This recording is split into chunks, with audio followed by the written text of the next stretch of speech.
ದಾಸ್ ಇವಾಗ ಒಂದು ಸಖತ್ ಫೇಮಸ್ ಆಗ್ಬಿಟ್ಟಿದೆ ದಾಸ್.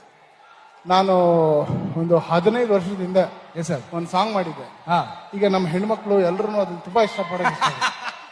ಜಿ ಕೊಡಿ. ಕರೆಕ್ಟ್.